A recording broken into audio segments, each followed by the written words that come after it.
j'ai lancé l'enregistrement, donc quand vous voulez.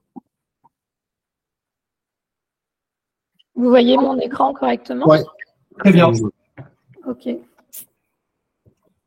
Merci beaucoup déjà, Naïma, d'avoir accepté de présenter ce soir. Merci à vous pour l'invitation. Donc, Naïma Issa, je suis une des infectiologues de la RCP endocardite du CHU de Bordeaux. Et donc, je vais tenter de répondre dans les 20 minutes à venir à la question quelles sont les attentes des prescripteurs en termes d'impact de l'imagerie de médecine nucléaire dans la prise en charge des endocardites infectieuses, avec effectivement pas mal d'actualités au cours de l'année 2023 pour le diagnostic et la prise en charge des endocardites, avec des nouvelles recommandations notamment qui ont été publiées. Donc, tout d'abord, pourquoi il y a un lien entre médecine nucléaire et endocardite qui est plus prononcé en 2023? C'est tout d'abord dû à une modification épidémiologique des endocardites infectieuses avec, au fil des 20 dernières années, on va dire, une diminution significative des endocardites sur valve native. Si on compare les années 2000-2006 à 2008-2012, on voit que la proportion d'endocardites sur valve native est passée de 70% à 65% environ. Et en parallèle, les endocardites sur valve prothétique ont, elles, augmenté, sont passées de 22% à 26%. Ça, ce sont des données assez récentes de la cohorte ICE qui regroupe 13 centres européens et qui ont été confortés par le registre Euroendo, où il y a plus de 30 000 patients, une cohorte qui date de 2016 jusqu'à 2018, où on voit… Pardon ?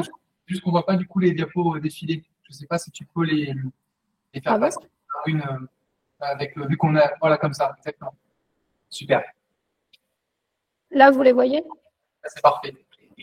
Désolée. La proportion des endocardites sur valve prothétique dans ce registre Euroendo est concordante avec la précédente, le registre ICE, où on a 30% d'endocardites sur valve prothétique, moins d'endocardites sur valve native, des patients plus comorbides et plus porteurs de matériel.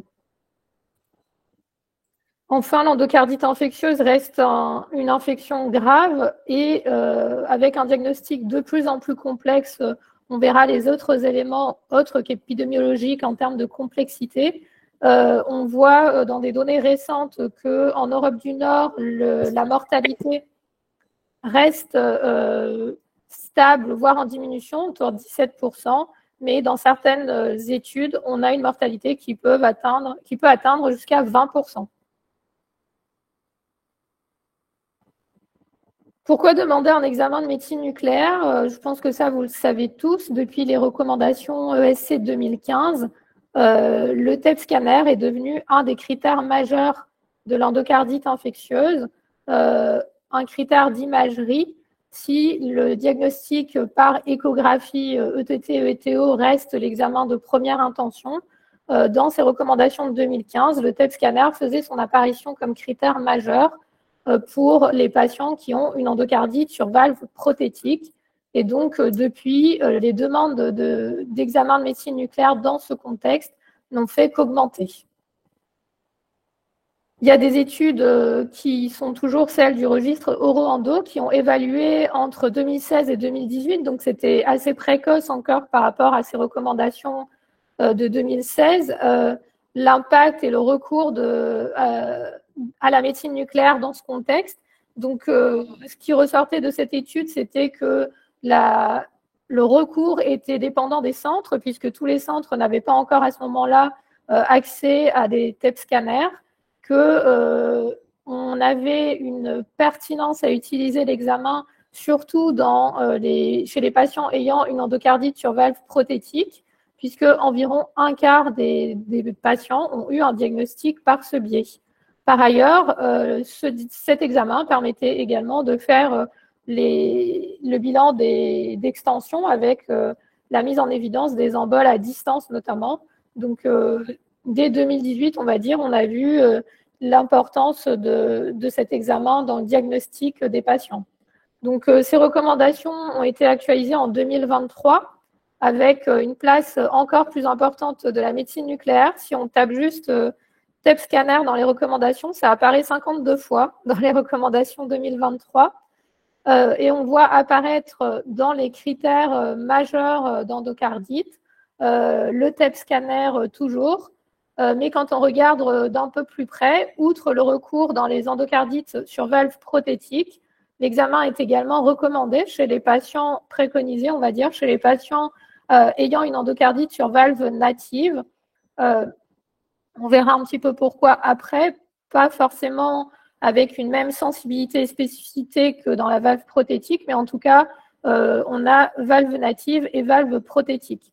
Donc, les critères diagnostiques, il faut avoir 2 critères majeurs. Donc, il suffit qu'un patient ait une hémoculture positive et un TAP scanner qui va montrer un hypermétabolisme significatif au niveau de la valve. On va pouvoir poser le diagnostic et ça va également entrer dans les critères mineurs, puisque par le biais du TEP, on va pouvoir localiser des emboles symptomatiques ou pas, et donc conforter le diagnostic d'imagerie. Donc, place plus importante dans ces recommandations 2023 des examens de médecine nucléaire. Il faut savoir qu'en même temps que les recommandations ESC, sont sorties les recommandations de l'ISCVID, qui sont en fait des recommandations de la Société de cardiovasculaire et infection en général. Il existe des petites différences entre les critères ESC et les critères ISCVID, qui ont tous deux été mis à jour en 2023. Dans les recommandations de l'ISCVID, on a le TEP scanner dans le diagnostic en critère majeur, mais également qui apparaît comme critère mineur directement en tant qu'examen. Et par ailleurs, on va avoir des différences dans les critères majeurs en termes de microbiologie qui vont nous amener, nous, en tant que cliniciens, à demander des examens de médecine nucléaire chez des patients pour qui on n'aurait pas forcément fait la demande, notamment avec parmi les bactéries qui ont été rajoutées à la classification, outre le staphylocoque, le strepto et l'entérocoque, on a la corynebactérie, le pseudomonas et la serratia. Donc, chez les patients qui sont porteurs de matériel, on va être amené à demander encore plus d'examens de médecine nucléaire, vu que l'indication a été élargie tant sur le type de valve, mais également en ajoutant des critères microbiologiques.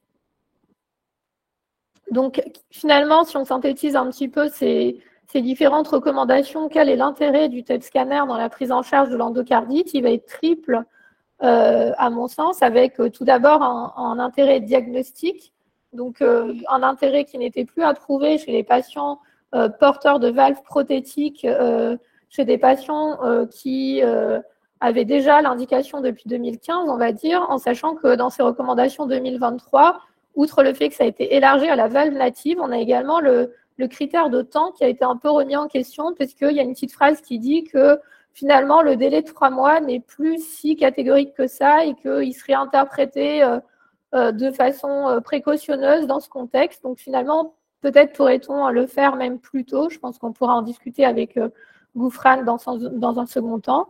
Par ailleurs, il va permettre de faire le bilan d'extension, comme je l'ai dit tout à l'heure, avec la localisation d'emboles à distance, que ce soit emboles spléniques, ostéo-articulaires ou autres. Et donc le recours dans la valve native également. Donc intérêt diagnostique, intérêt dans le bilan d'extension, mais également dans l'identification de la porte d'entrée, puisque en faisant le TEP scanner, on va pouvoir identifier une porte d'entrée digestive, même si ça ne va pas nous empêcher de compléter par exemple une endoscopie digestive quand on a un hypermétabolisme à ce niveau-là et une forte suspicion de néoplasie notamment.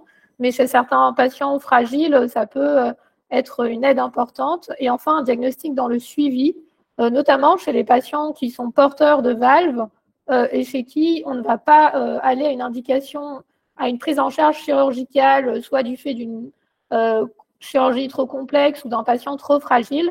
Et donc, dans ces cas-là, nous, en tant que cliniciens, on va mettre des antibiothérapies en suppressif au long cours. Et donc, le TEP scanner peut nous permettre de suivre l'efficacité, on va dire, de notre traitement et voir si on peut l'interrompre un moment ou s'il faut le laisser plus longtemps.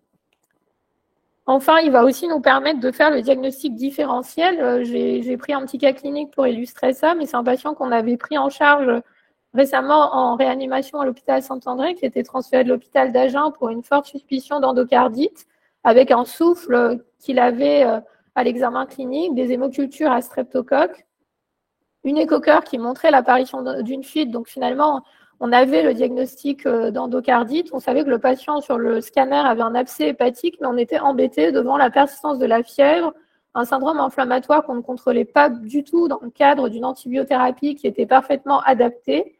La fuite et les images échographiques pour les cardiologues n'expliquaient pas le tableau clinique du patient et ce sepsis qui n'était pas du tout contrôlé. Donc, dans ce contexte, on a fait un TEP scanner et finalement, on est tombé sur une infiltration du cavum qui, après biopsie des adénopathies cervicales identifiées également au TEP scanner, nous ont permis de poser un deuxième diagnostic chez ce patient, donc, qui était celui d'un lymphome de Hodgkin.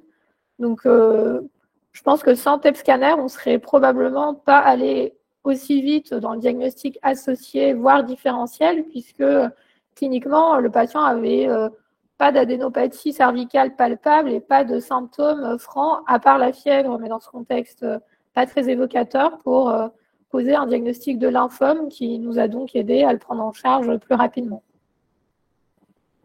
Donc, le TEP scanner apparaît dans tous les algorithmes de ces recommandations 2023 avec une place importante sur les endocardites sur valve prothétique. On voit qu'il y a les hémocultures, le TT et le TO en première intention, mais pour poser le diagnostic, dès le deuxième niveau de l'algorithme, on a le TEP scanner qui arrive pour permettre de classer nos patients en diagnostic possible, certains ou rejetés. Il en est de même sur les valves natives, où là, ça apparaît un petit peu plus bas dans l'algorithme, mais on voit que les examens de médecine nucléaire apparaissent assez vite dans les recommandations. Si on prend les autres éléments qui nous amènent à faire de plus en plus d'examens de médecine nucléaire, il y a le recours de plus en plus fréquent à des dispositifs intracardiaques, et le CHU de Bordeaux est un centre assez innovant et proactif dans ce domaine, avec de plus en plus de nouveaux dispositifs qui sont posés, outre le TAVI que vous connaissez tous pour qui on a déjà recours de plus en plus aux examens de médecine nucléaire.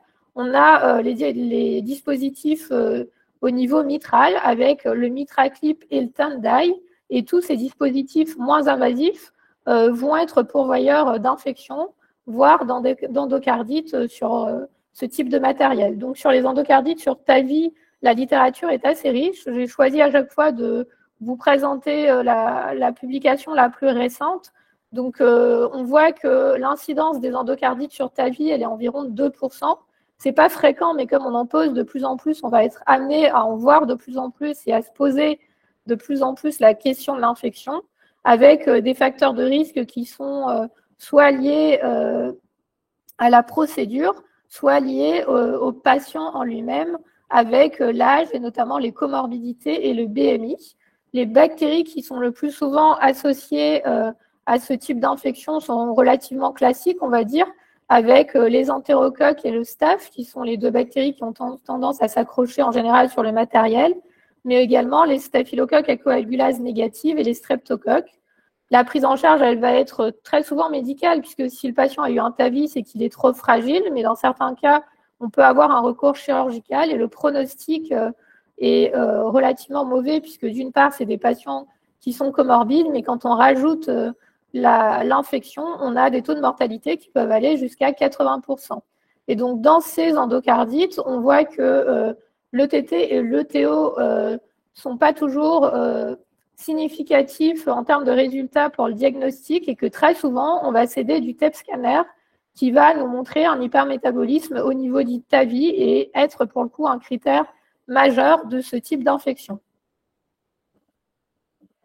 Autre type de matériel, ça va être le MitraClip, qui est, pardon, je suis revenue en arrière, le MitraClip qui va être un différent matériel, cette fois dans la valve prothétique, dans la valve mitrale, pardon, et on va avoir quelques données dans la littérature, il n'y en a pas encore beaucoup, mais ce dispositif est arrivé un peu plus tardivement, Mais ça, c'est une étude aussi de 2023 où on voit 26 patients décrits avec, là encore, des infections à staphylocoque, streptocoque, entérocoque, mais aussi quelques infections à pseudomonas chez des patients qui sont relativement âgés, relativement comorbides, avec des comorbidités soit cardiaques, soit diabète, soit d'obésité, et une mortalité qui est importante, puisque dans ce papier, la mortalité des endocardites sur ta vie, elle est autour de 50%. Autre intérêt, c'est chez les patients qui ont une endocardite sur valve prothétique pulmonaire. Cette fois, ça va être essentiellement des patients qui ont des cardiopathies congénitales. Là, c'est une étude de l'équipe bordelaise qui a été publiée également très récemment en 2022, mais il y a 8 centres en France qui ont participé avec environ 60 patients inclus. Pour le coup, ça va être des patients très jeunes qui ont 23 ans avec des endocardites du cœur droit, souvent sur des cardiopathies congénitales et donc du matériel implanté. Et donc là encore, on voit les performances du TEP scanner avec une sensibilité qui est aux alentours de 80%, une spécificité qui est plus faible, de 72%, et une excellente valeur prédictive positive, d'où un recours fréquent chez ces patients qui ont des valves prothétiques. Et ce sont des patients qu'on ne va pas souvent opérer pour plein de raisons. Et donc, on a un intérêt à suivre l'imagerie de ces patients-là pour y guider un peu la durée de notre antibiothérapie, puisque comme vous l'avez vu, ce sont des patients jeunes et on ne va pas laisser des antibiotiques toute leur vie. Donc là, clairement, l'outil de médecine nucléaire va nous permettre d'adapter la durée de traitement. Et enfin, deux autres types d'utilisation, c'est l'endocardite sur matériel de stimulation chez les patients qui ont des pacemakers ou des défibrillateurs. Là aussi, dans l'algorithme des recommandations, le TEP scanner apparaît assez tôt, avec là encore des performances qui sont importantes, une sensibilité qui est de 100%, une spécificité qui est de 93% et une bonne valeur prédictive négative qui est elle aussi de 100% et de 80% pour la valeur prédictive positive. Enfin, on a également des infections de matériel d'assistance. Ce sont des patients qui sont souvent hospitalisés et qui ont des infections diverses et variées, soit le fil du matériel d'assistance qui ressort au niveau de l'abdomen qui coule, soit des émeutes qui poussent. Et donc, dans ces cas-là, on va être amené à demander des examens de médecine nucléaire, notamment le TEP scanner en première intention. Et là aussi, il y a une étude récente qui a été publiée en 2023 qui montre chez 40 patients l'intérêt du TEP scanner. Dans cette étude, tous les patients avaient une suspicion d'infection et avaient un TEP scanner. Et on voit que dans 83% des cas, le TEP aura changé la prise en charge des patients, avec 10 patients qui seront remontés sur la liste de greffe cardiaque et qui ont eu une greffe plus tôt, 13% de changement du dispositif de pompe et 8% de débridement chirurgical pour essayer de contrôler l'infection. Donc, ce n'est pas du tout anodin dans la prise en charge de ces patients qui sont également très fragiles. Enfin, la médecine nucléaire et le nucléariste a une place majeure dans l'endocarditis team, qui est maintenant devenu courant dans tous les centres qui prennent en charge les endocardites. Donc, on a la chance d'avoir Gouffran depuis le début qui nous aide dans la relecture des patients, mais c'est vraiment très important de confronter les données cliniques et d'imagerie, que ce soit cardiologique ou de médecine nucléaire, dans l'interprétation et les décisions qu'on peut prendre, puisque ça va être vraiment enrichissant pour tout le monde et aider à la prise en charge des patients. Donc, en conclusion, l'épidémiologie des endocardites a beaucoup changé au cours de ces dernières années, avec des patients plus âgés, plus comorbides, moins de patients qui ont des endocardites sur valve native simple, mais beaucoup plus de matériel prothétique et des dispositifs. L'échographie transthoracique et transœsophagienne reste l'examen de référence pour poser le diagnostic, mais la médecine nucléaire occupe désormais maintenant une place majeure en complément de l'imagerie pour conforter notre diagnostic. Comme j'ai dit, c'est une infection qui reste associée à une mortalité importante et donc il faut savoir utiliser les bons outils diagnostiques pour aider à préciser notre diagnostic et diminuer la mortalité de ces patients-là. Et enfin, la prise en charge multidisciplinaire des patients de plus en plus complexes est vraiment indispensable dans ce type d'infection. Et donc, je vous ai mis les membres de l'endocarditis team bordelaise, puisqu'on se réunit, nous, tous les jeudis. Et donc, on a des infectiologues, des cardiologues, Gouffran pour la médecine nucléaire, les chirurgiens cardiaques ne sont pas toujours présents, et un gériatre. Et donc, tous ensemble, ça permet de discuter et d'optimiser la prise en charge de nos patients. Voilà, je vous remercie pour votre attention. Et puis, je ne sais pas comment vous voulez procéder pour les questions éventuelles, si on les couple après la deuxième présentation ou si on enchaîne. On va voir s'il y a des questions peut-être dans l'Assemblée ou pas qui sont présentes déjà. Ouais, tant que c'est prêt, exactement. Alors, Leïla, ouais, on t'écoute. Tu veux bien activer ton micro peut-être? Allô, oui, bonjour. Bonjour. Bonjour. Merci pour votre présentation. Alors, la question que je vais poser, c'est la place des TEP dans les endocardites infectieuses sur valve biologique. On t'entend assez mal, Leïla. Vous voulez repréciser la place de la TEP dans les valves natives, c'est ça? Dans les valves biologiques. Biologique. Bah, on a tendance à utiliser, j'ai pas trouvé dans la littérature de papier qui précisait la sensibilité et la spécificité entre la valve prothétique, la valve biologique, mais en tout cas, on l'utilise au même titre que la valve prothétique en pratique courante lors de notre RCP. Très bien, d'accord, merci. Est-ce qu'il y a d'autres questions?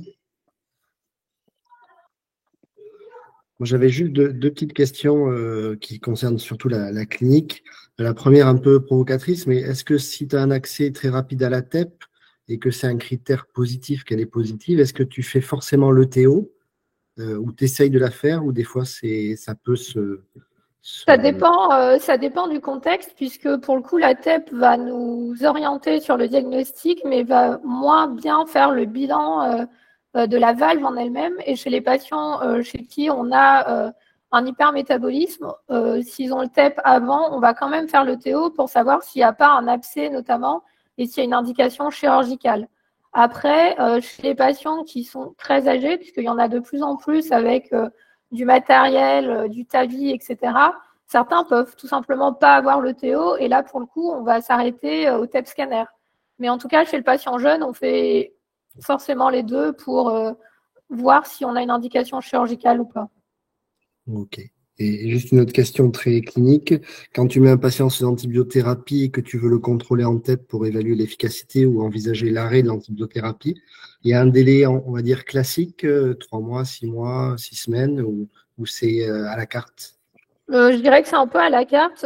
Comme on part sur une durée de traitement de 6 semaines, en général, on en fait 1 à 6 semaines. Alors, est-ce que c'est bien ou pas? Je ne sais pas. Et on le répète à 3 mois, à 6 mois, je dirais, mais ça dépend vraiment du contexte, du type de matériel. Chez les patients jeunes, on a tendance à le répéter à 6 semaines, 3 mois au moins, quoi. Après, chez des patients âgés qui ont du suppressif sur un TAVI et qui ont 85 ans, on va pas forcément faire un TEP scanner toutes les 6 semaines, puisque si c'est l'entérocoque, c'est le micro-organisme qui s'accroche le plus sur ce type de valve, ces patients très âgés, très comorbides, ils vont garder une antibiothérapie suppressive toute leur vie, on va dire. L'intérêt, c'est vraiment chez le patient plus jeune qui a soit un tube aortique, soit une cardiopathie congénitale, où là, on ne peut pas partir sur de l'antibiothérapie toute la vie. Donc là, vraiment, on va céder du TEP, quoi. Ok, merci beaucoup. Leïla, il y avait une autre question ou... Il y a une autre question écrite pardon, qui vient d'arriver. C'est « Bonjour, est-ce que l'antibiothérapie diminue la fixation de la TEP ?» Oui, probablement que oui. Dans les recommandations, le recours à la TEP était réalisé dans les 8 jours, donc finalement assez tôt. mais plus on s'éloigne de l'antibiothérapie, plus on a une perte de la performance du TEP scanner, quoi. C'est vrai que l'idéal, ce serait de l'avoir dans les 8-10 jours chez nos patients à compter du début de l'antibiothérapie. Ces sujets de médecine nucléaire seront abordés plus spécifiquement par Goufran, je pense. Juste après, oui. Oui.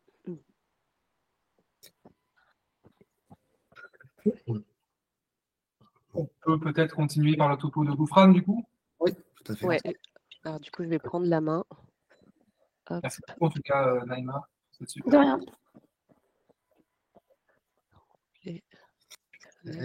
On pourra diffuser le PDF de ton topo, parce que c'est vrai qu'il est écrit un petit peu petit. Peut-être qu'il y a Oui, bien sûr, pas de problème. Ok. Bon, ben, on vous mettra à disposition donc, le PDF pour ceux qui n'ont pas réussi à lire toutes les petites lignes. Alors, bonjour à tous. Merci Naïma pour ton intervention et ta présentation claire et détaillée. Est-ce que vous voyez ma présentation? Oui. Ok. Est-ce que je vais essayer de la mettre en mode diaporama ou c'est pas la peine? Je laisse comme ça, ouais. À mon avis, ça ne marchera pas. Ça ne marchera pas alors. Parce que c'est dommage, ouais, j'avais des animations. Alors attends, j'essaie. Est-ce que du coup ça change quelque chose ou pas? Non, on voit toujours Dommage, ok. Bon. Désolé. Non, mais c'est pas grave. Donc, moi je suis Goufran Lily, je suis médecin nucléaire au CHU de Bordeaux. Merci pour l'invitation. Et donc, moi, je vais vous parler de la place de l'imagerie fonctionnelle et notamment du TEP-FDG dans le diagnostic d'endocardite infectieuse en 2023 à la lumière de ces nouvelles recommandations. Alors, je pense que du coup, il faut que je le fasse manuellement, comme ça.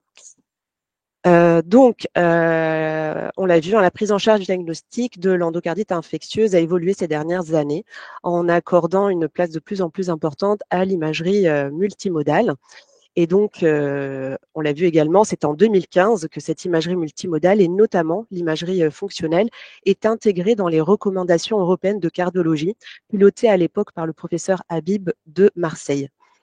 En 2023, ce sont à la fois les critères de Duke qui ont été révisés, prenant en compte les données de la TEP-FDG, mais également la mise à jour par la Société européenne de cardiologie qui a publié de nouvelles recommandations et renforçant ainsi la place de la médecine nucléaire. Alors, donc, concernant la révision des critères américains de Duke, donc la TEP intervient à 2 niveaux comme critère majeur dans le diagnostic positif d'endocardite infectieuse devant une anomalie de fixation intracardiaque, et ce, quel que soit le type d'endocardite infectieuse, donc valve native, prothétique ou matériel intracardiaque. Et comme critère mineur en cas de mise en évidence d'embole à distance. Alors, dans cet encadré, les auteurs considèrent également comme un critère mineur une anomalie de fixation sur valve prothétique ou matériel intracardiaque si la chirurgie date de moins de 3 mois. Alors, c'est à nuancer selon moi, car en cas de fixation pathologique, ça reste un critère majeur. Par contre, en cas de fixation correspondant plutôt à de l'inflammation, ce n'est pas un critère à retenir. Et donc, on remarquera que dans ces critères donc de Duke révisés, la scintigraphie au leucocyte marqué n'est pas mentionnée. Concernant maintenant la modification de la définition d'endocardite infectieuse selon la Société européenne de cardiologie en 2023, alors ce qui diffère par rapport à 2015, c'est que une anomalie de fixation intracardiaque est un critère majeur, cette fois-ci, quel que soit le type d'endocardite infectieuse. Avant, ça ne concernait que les valves prothétiques, maintenant ça concerne les valves natives et le matériel intracardiaque. Le délai de 3 mois, ça a été dit, un post-chirurgie nécessaire pour faire un TEP-FDG a été également retiré. Et il est également précisé que les emboles détectés à distance en imagerie, même si le patient est asymptomatique, sont considérés comme un critère mineur. Alors, on va commencer par le diagnostic positif d'endocardite infectieuse en médecine nucléaire. Et pour cela, donc, vous le savez, on a 2 outils d'imagerie, la TEP-FDG qui a une place phare dans cette indication, mais également la scintigraphie au leucocyte marqué qui peut être demandée en complément, mais je ne vais pas vraiment l'aborder en fait dans cette présentation. Alors, si l'on s'intéresse à l'endocardite infectieuse sur valve prothétique, donc cette méta-analyse publiée en 2020 rapporte des performances de la TEP-FDG intéressantes avec une sensibilité et spécificité de l'ordre de 85%. En fait, c'est l'équipe de Marseille qui a été précurseur dans ce domaine avec l'étude de Sabi en 2013 qui a montré qu'en intégrant la TEP dans le diagnostic positif d'endocardite infectieuse, cela permettait de diminuer le nombre d'endocardites infectieuses possibles de 56. Donc de 56 à 32%, permettant ainsi d'augmenter significativement la sensibilité des critères de Duke à l'entrée, passant de 70 à 97%. Alors, dans les guidelines européennes, la TEP-FDG est recommandée dans le diagnostic positif en cas de possible endocardite infectieuse sur valve prothétique. Alors, pour pouvoir poser un diagnostic d'endocardite infectieuse en TEP-FDG, des conditions doivent être réunies. Le patient doit respecter un régime aglucidique pour éteindre la fixation physiologique myocardique et pouvoir interpréter de façon fiable toute éventuelle anomalie de fixation intracardiaque, en particulier au niveau du plan des valves cardiaques. En pratique, le patient doit respecter un régime pauvre en glucides et riche en lipides la veille de l'examen, peut respecter un jeûne prolongé d'au moins 12 heures. Alors, la force de la TEP, c'est la possibilité de faire, on l'a vu, un bilan cardiaque, mais également extracardiaque. Et c'est un examen sensible, mais moins spécifique. Le FDG, qui est le radiotraceur utilisé, est un analogue du glucose et il va aller se fixer aussi bien au niveau des sites infectieux qu'inflammatoires. Alors, cette sensibilité va diminuer en cas de glycémie élevée ou après antibiothérapie prolongée. On sait également qu'on peut avoir des faux positifs après une chirurgie cardiaque en présence de dacron ou de colle biologique. Alors, si l'on s'intéresse maintenant aux modalités pratiques d'interprétation de la TEP-FDG, donc après réorientation dans le plan valvulaire, il est important de vérifier que toutes fixations présentes sur les images corrigées d'atténuation sont bien présentes sur les images natives non corrigées, pour s'assurer que ce ne soit pas un faux positif en lien avec une surcorrection d'atténuation liée à la densité du matériel. Et surtout, il existe des critères d'interprétation avec une analyse qualitative qui va avoir une spécificité nettement supérieure à l'analyse quantitative en termes d'intensité de fixation, donc qui ne va pas avoir une valeur suffisante pour poser le diagnostic d'endocardite infectieuse.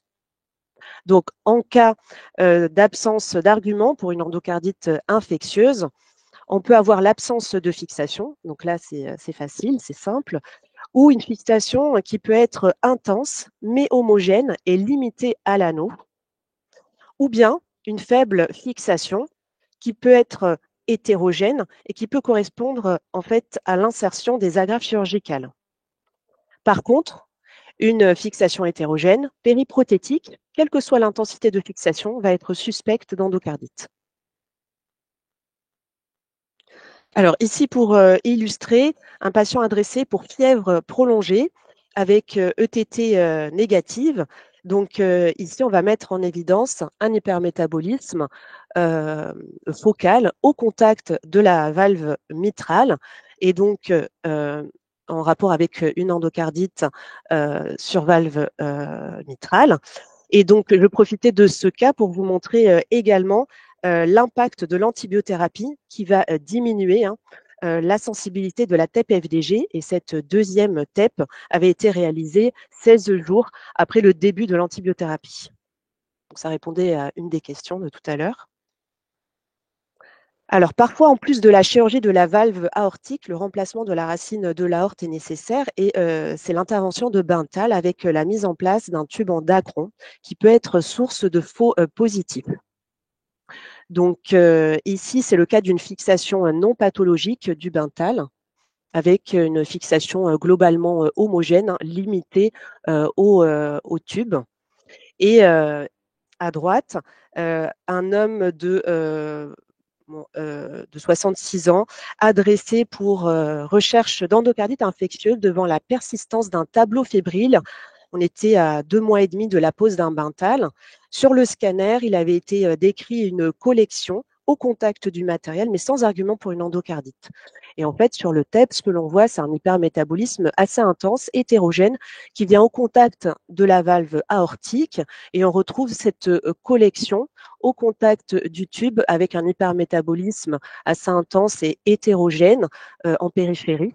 Et donc, on a posé le diagnostic d'endocardite infectieuse sur valve aortique associée à une surinfection de cet hématome au contact du Beintal. Alors, hop. Alors, avant de passer aux valves natives, je voulais également, et ça a été abordé par Naïma, quelques cas de valves particulières qu'on appelle valve in valve. En fait, elles sont posées donc par voie percutanée chez des patients souvent contre-indiqués à une chirurgie ou pour éviter une CEC chez des patients multi-opérés. Et en fait, du coup, ces valves, donc elles vont être posées par voie percutanée et elles vont être dilatées, elles vont se déployer en position de la valve native dégénérée.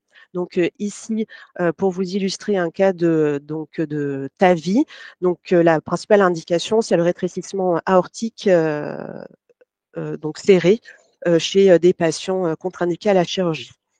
Donc ici, un patient de 83 ans qui fait un AVC sylvien superficiel droit dans un contexte d'hyperémie. Il est porteur d'un TAVI et les hémocs vont pousser Enterococcus fecalis. Le TT va être sans particularité, en tout cas pas d'argument pour une endocardite. Et le TO n'est pas réalisable devant la présence de troubles de la déglutition. Alors, je suis désolée, du coup, comme il y avait des animations, du coup, on ne voit pas très bien. Mais déjà sur le MIP, on voit qu'il y a une hyperfixation qui correspond ici à un hypermétabolisme au contact du TAVI en position aortique, donc périprothétique suspecte d'endocardite. Alors pareil, du coup il y avait une animation, là c'est un peu chargé. Ici le cas d'un patient de 76 ans qui présente une bactériémie à Staphylococcus epidermidis sur probable infection de cathéter de Cano. Et c'est un patient qui est également porteur d'une prothèse biologique mitrale type Tandine. L'écho-cœur et le scanner sont son particularité. Alors concernant le cathéter de Cano, la seule fixation qu'on a, c'est celle-ci, une fixation assez focale ici, et en fait qui est juste en amont de la sortie du cathéter.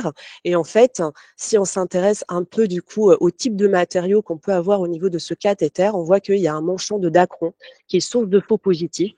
Et donc, en tout cas sur cet examen, il n'y avait pas d'argument pour une infection du cathéter. Par contre, on voit qu'il y a un hypermétabolisme hétérogène ici, intéressant la valve Tandine en position mitrale, et ça intéresse en fait cette partie au niveau de la pointe du cœur, donc au niveau de l'ancrage de la prothèse Tandine, et c'est ce qu'on appelle en fait, peu importe, le coussinet apical, et donc suspect d'endocardite, et ça a été confirmé sur la scintigraphie au leucocyte marqué.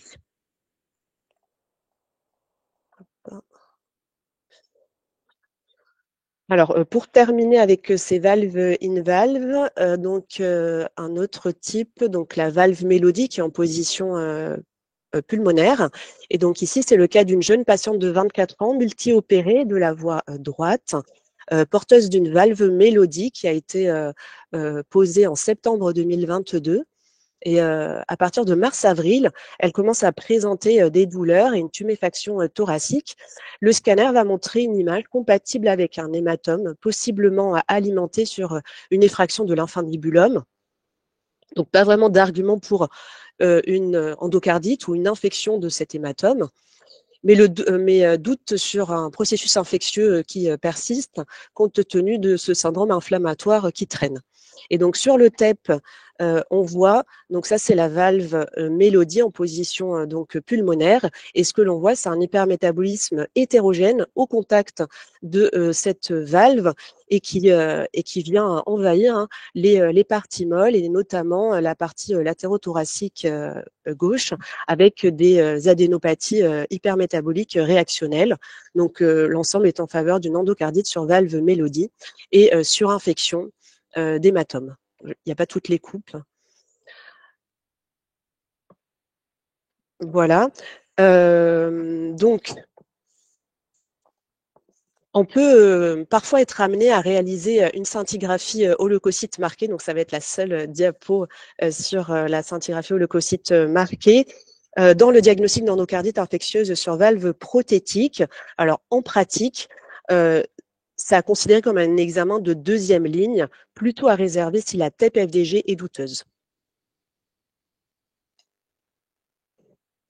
Alors maintenant, si l'on s'intéresse à l'endocardite infectieuse sur valve native, alors dans cette même méta-analyse que je vous ai présentée tout à l'heure, donc l'analyse poolée sur un nombre faible d'études, mais toutes concordantes, montre une faible sensibilité de la TEP, donc qui n'est pas recommandée dans le diagnostic positif d'endocardite infectieuse. Par contre, devant une TEP demandée pour un autre motif, elle a une bonne valeur prédictive positive en cas de fixation pathologique au niveau de cette valve native. On verra que la TEP peut avoir une valeur ajoutée dans le bilan d'extension de ces endocardites infectieuses sur valve native. Passons maintenant au pacemaker. Donc la TEP a l'avantage d'imager tout le matériel, de la loge du boîtier aux sondes dans leur trajet sous-cutané, intravasculaire et intracardiaque. Et dans la littérature, les performances de la TEP sont relativement bonnes si l'on considère l'analyse globale du pacemaker, donc loge et sonde confondues. Par contre, si on sépare l'analyse du boîtier et des sondes, la sensibilité de la TEP est élevée dans le diagnostic d'infection de pacemaker, mais en fait, l'impact clinique est limité puisqu'il s'agit d'un diagnostic clinique. Les performances de l'examen sont moindres dans l'endocardite infectieuse sur sonde, de l'ordre de 65%. Donc, selon les nouvelles recommandations, la TEP peut être proposée en cas d'endocardite infectieuse sur pacemaker, classée possible pour confirmer le diagnostic d'endocardite infectieuse. Alors, juste 2 cas pour illustrer. Un homme de 59 ans qui présente une décompensation cardiaque globale fébrile, porteur d'un DAI qui a été posé il y a quelques années. Et dans le bilan initial, donc, on va mettre en évidence un germe à SAMS, donc sur une porte d'entrée cutanée. Le TT va montrer en fait donc les arguments en lien avec la décompensation cardiaque, sans argument pour une endocardiite infectieuse, et c'est le TO qui va mettre en évidence un élément vibratile de 7 mm développé aux dépens de la sonde en position intra-auriculaire.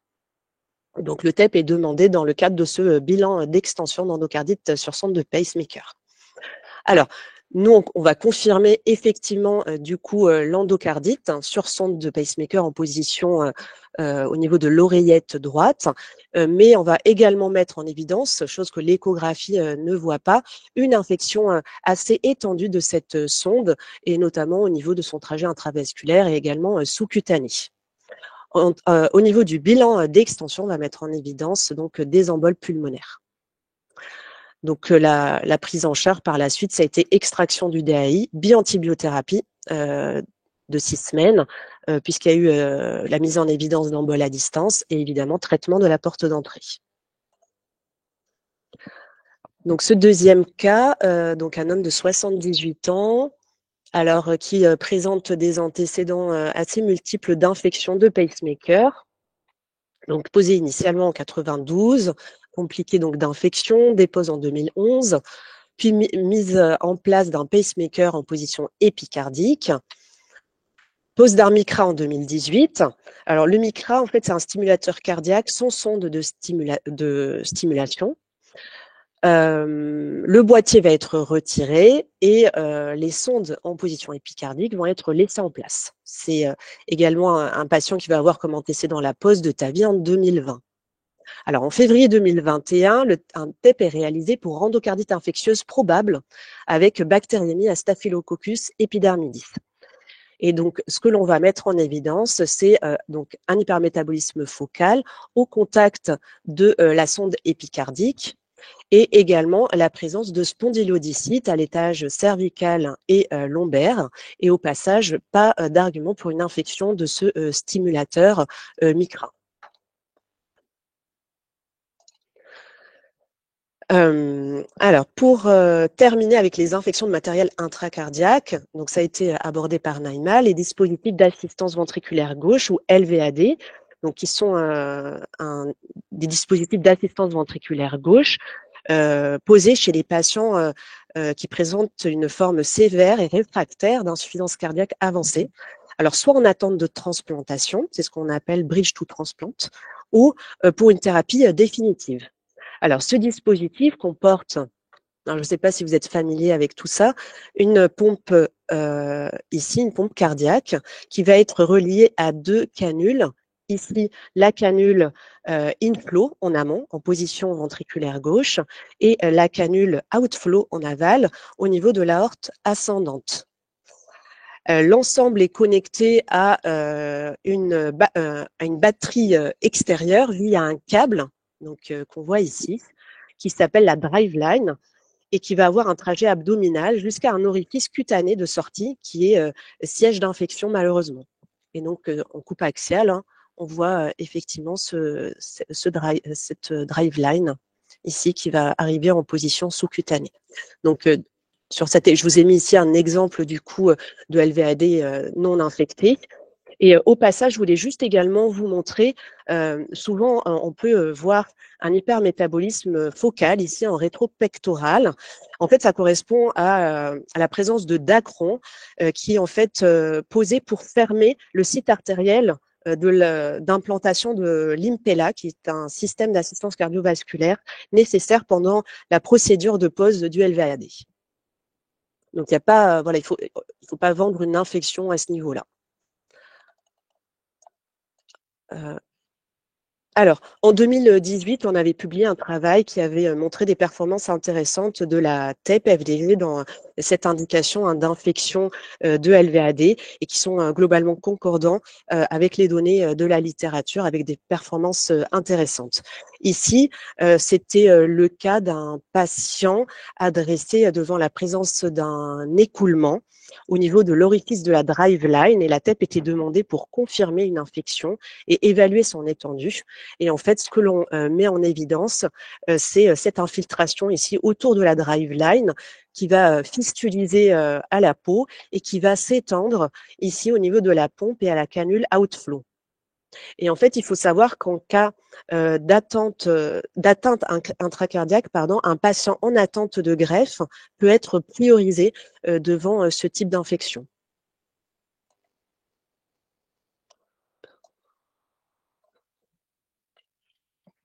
Alors, si l'on s'intéresse maintenant à la TEP-FDG dans le bilan à distance, donc la TEP-FDG permet la détection des emboles septiques à distance, pouvant avoir un impact diagnostique, donc apporter un argument supplémentaire pour le diagnostic positif d'endocardite infectieuse, en cas d'endocardite infectieuse classée possible, et peut avoir également un impact également pronostique et thérapeutique. La deuxième information, et la détection de la porte d'entrée, Naïma en a parlé, et les principales que l'on peut voir, c'est celles qui vont être au niveau digestif, au niveau de la sphère ORL ou cutanée. Le but est de prévenir la récidive de l'endocardite infectieuse.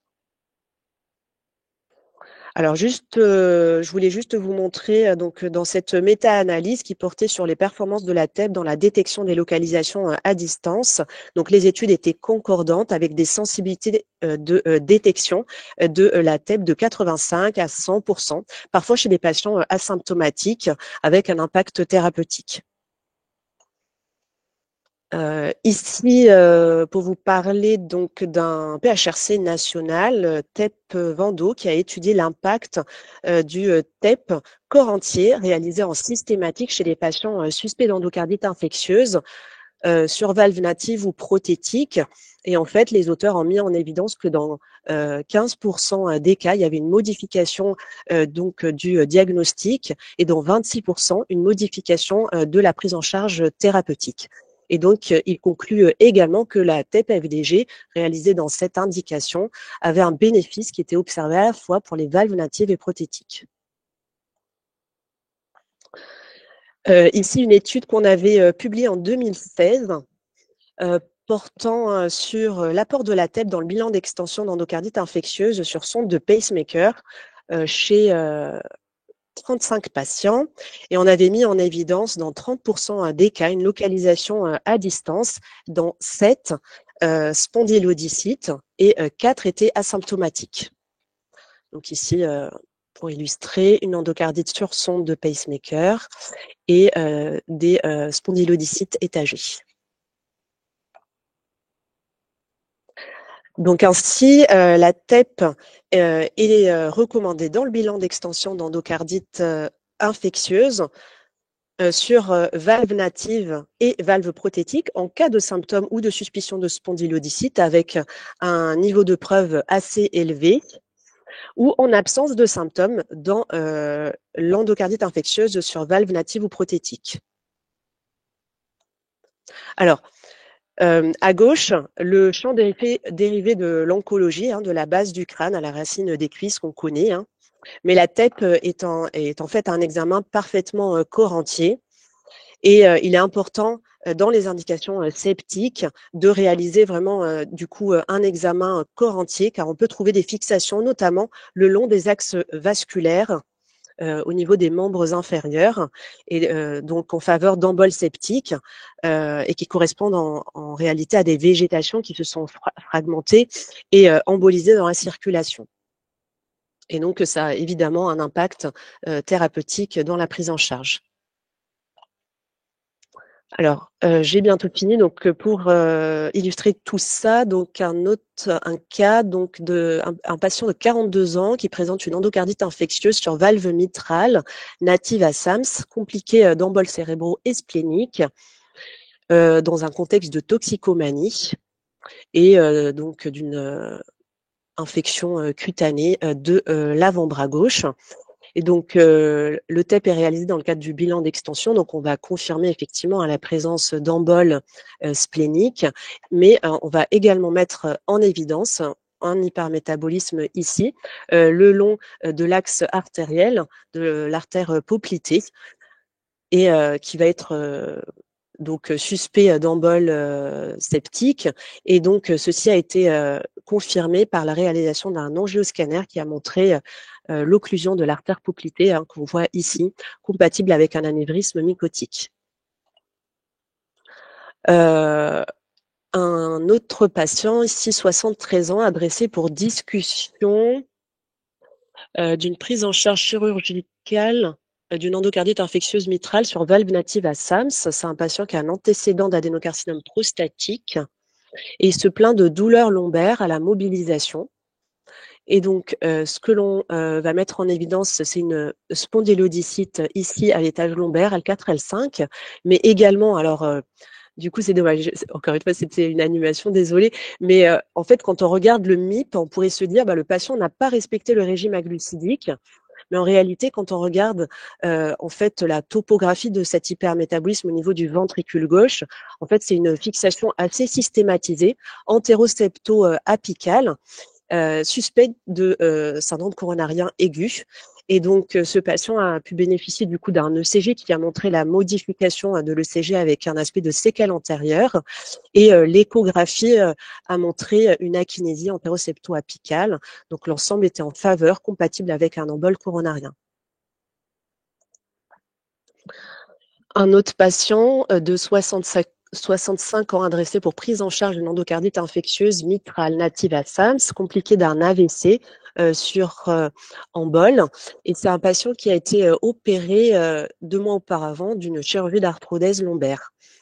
Et donc, sur les images TEP, on voit du coup donc la présence d'hyperfixation hétérogène, intense, pathologique, même à 2 mois, au niveau du matériel d'arthrodèse. On met également en évidence donc cette endocardite sur valve native et cette fixation pathologique au niveau cérébral. Enfin, donc la TEP est réalisée, en tout cas l'avantage, c'est également de pouvoir mettre en évidence la présence d'une porte d'entrée. Donc ça, c'est un patient qui nous avait été adressé pour une récidive d'endocardite mitrale à euphécalis. Et en fait, sur le TEP, on va mettre en évidence un hypermétabolisme colique droit qui va donc suspect de polype ou porte d'entrée. Et donc, le patient bénéficiera d'une coloscopie par la suite avec la mise en évidence, du coup, effectivement, d'un polype à ce niveau-là. Enfin, dernier cas clinique, un patient qui est adressé pour une endocardite sur prothèse aortique à Streptococcus galolyticus. Et donc, ça, c'est un germe, la porte d'entrée, c'est digestif. Et donc, sur son TEP, on va imager donc, cette endocardite sur valve aortique. Une fixation splénique diffuse, mais ça qui témoigne, qui est réactionnelle, qui témoigne du sepsis, et également la présence, on le voit sur le MIP, la présence d'hypermétabolisme au niveau du rectum. Et donc le patient va bénéficier d'une coloscopie avec exérèse de 2 polypes, dont un volumineux de 4 cm. Voilà, donc j'arrive donc à la fin de mon topo. Donc pour terminer, j'ai pas vraiment de conclusion, mais je vous ai remis effectivement l'algorithme décisionnel de la prise en charge diagnostique. Dans celui-ci était celui de 2015. Et donc les nouveaux, en fait, dans les nouvelles recommandations, on va trouver des algorithmes décisionnels. Naïma l'a dit, donc selon le type d'endocardite infectieuse, ici sur valve prothétique, sur valve native, avec une place importante de la TEP-FDG, soit pour le diagnostic positif pour la valve prothétique, si elle est classée comme possible, mais également dans le bilan d'extension. Donc ici pour la valve native et enfin ici pour les pacemakers. Voilà, merci. Merci Goufrane pour le topo. Très clair et très complet. Il y avait quelques petits pièges, c'était pas mal de les rappeler. Est-ce qu'il y a des questions par rapport à ce topo?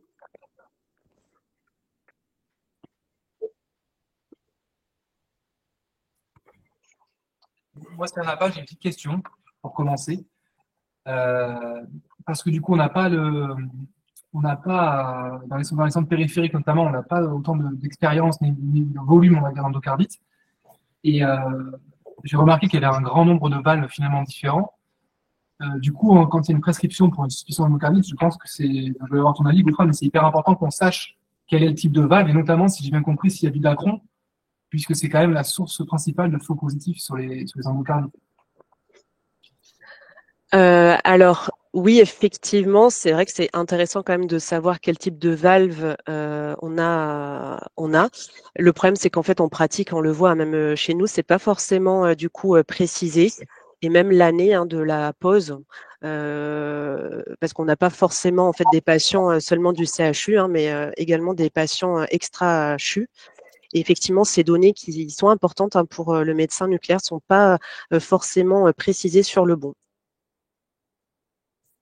Donc sinon, c'est prendre contact effectivement avec le clinicien, mais globalement, en cas de présence de valves prothétiques, en fait, il faut vraiment respecter les critères d'interprétation là que j'ai montrés, avec une spécificité notamment quand on est en présence d'un hypermétabolisme périprothétique hétérogène, ça c'est vraiment suspect d'endocardite.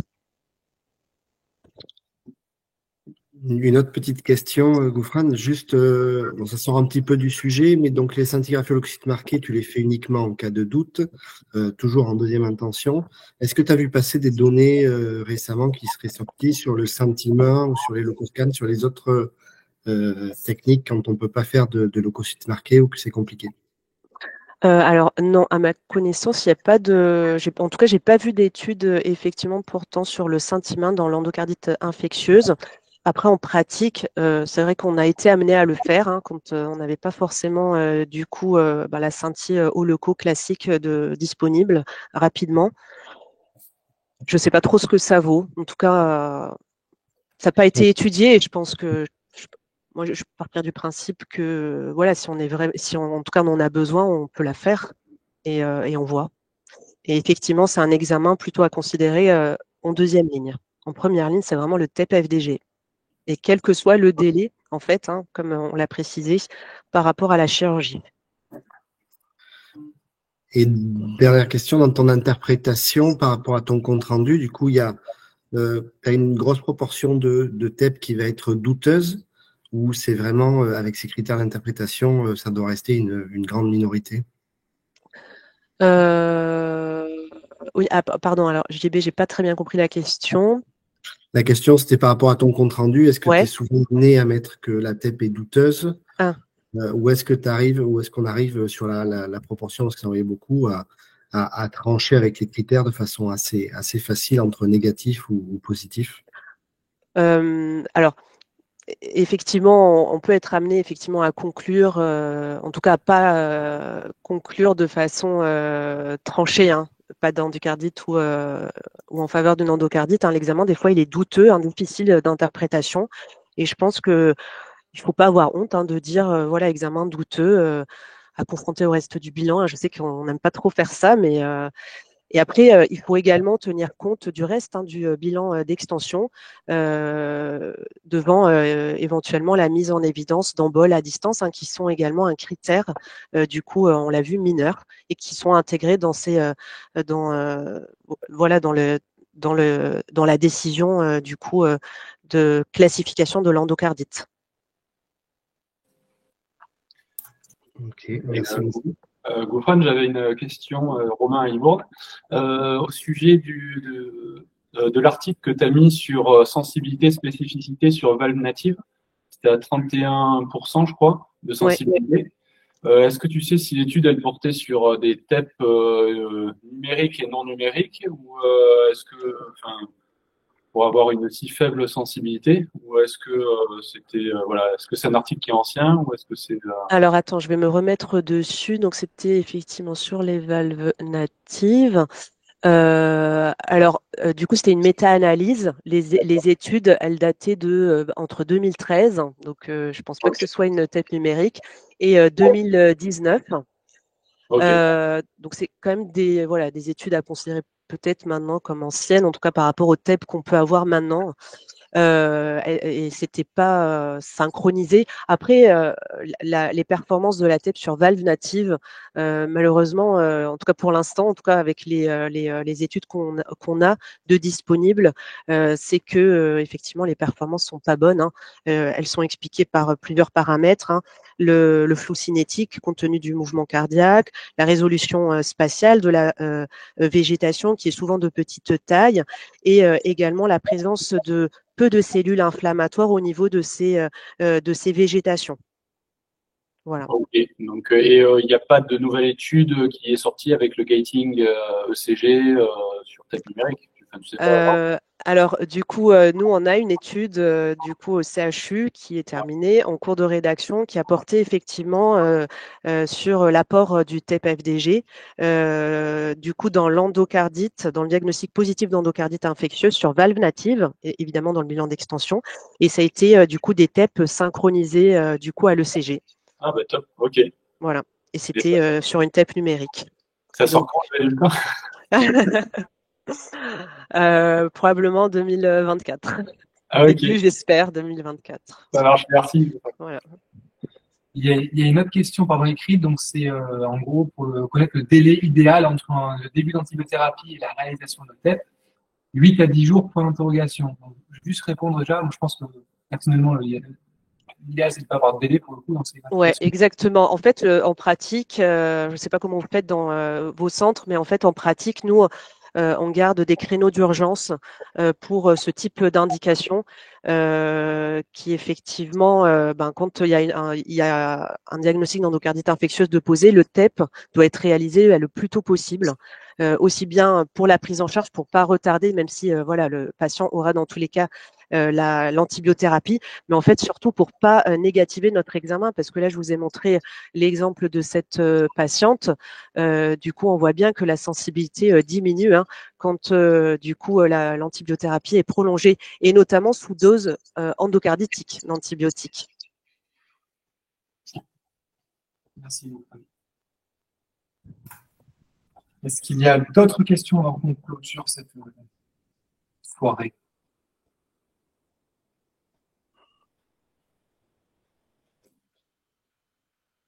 pas l'impression. Parfait. Du coup, on peut clôturer, je pense. Merci encore pour la présentation. Merci. Merci. Et merci à tous d'avoir été aussi nombreux ce soir. C'était très intéressant. Merci. Pour la qualité des présentations. Les enregistrements en ligne, comme d'habitude, et puis les PDF, on essaiera de vous les mettre disponibles également sur le site. Merci à vous. À bientôt. Bonne soirée. À bientôt. Merci. Bonne soirée.